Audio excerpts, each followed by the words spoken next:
எனக்கு கேக்கே செய்ய தெரியாதுங்கிறவங்க கூட கேக்கு செஞ்சிருவீங்க. அவ்வளோ ஈஸிங்க. மிக்ஸி ஜார் மட்டும் போதும் இந்த ஸ்பாஞ்சியா இந்த மெல்டிங்கான கேக்கு செய்யறதுக்கு. வீடியோ சேவ் பண்ணிட்டு சேனலை ஃபாலோ பண்ணிக்கோங்க. எனக்கு தெரிஞ்ச எல்லா கேக் ரெசிபியும் போட்டுட்டு இருக்கேன். வீடியோலே மெஷர்மெண்ட் கொடுக்குறேன். அதே அளவுல செய்யுங்க. அப்பதான் பெர்ஃபெக்ட்டா வருங்க. ஒரு மிக்ஸி ஜார்ல 2 முட்டை, அது கூடவே சர்க்கரை, ஒரு 1/4 கப் வந்து சன்ஃபிளவர் ஆயில், வாசனையே இல்லாத எண்ணெய். இது மூணையுமே நைஸா சட்டு புட்டுன்னு அரைச்சி எடுத்துட்டு வந்து ஒரு பவுல்ல சேஞ்ச் பண்ணி கொட்டிக்கோங்க.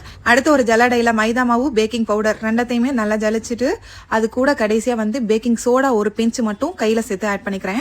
இப்போ இது மூணையுமே நல்லா மிக்ஸ் பண்ணி எடுத்துக்கோங்க. இது ஓரம் காட்டி வச்சுட்டு இப்போ ஒரு பாத்திரத்துல ஆரஞ்சு கலர் பாக்கெட் பாலும் பட்டரும் சேர்த்துட்டு நல்லா வந்து காய்ச்சி எடுத்துக்கோங்க. பட்டர் வந்து பாலோட கரைஞ்சி இந்த மாதிரி வரணுங்க. இப்போ இதை மாவோட சேர்த்து நல்லா மிக்ஸ் பண்ணிக்கோங்க. இப்போ எல்லாத்தையுமே நல்லா மிக்ஸ் பண்ணி எடுத்துட்டு ஃபைனலா வெண்ணிலா எசன்ஸ் சேர்த்துக்கோங்க.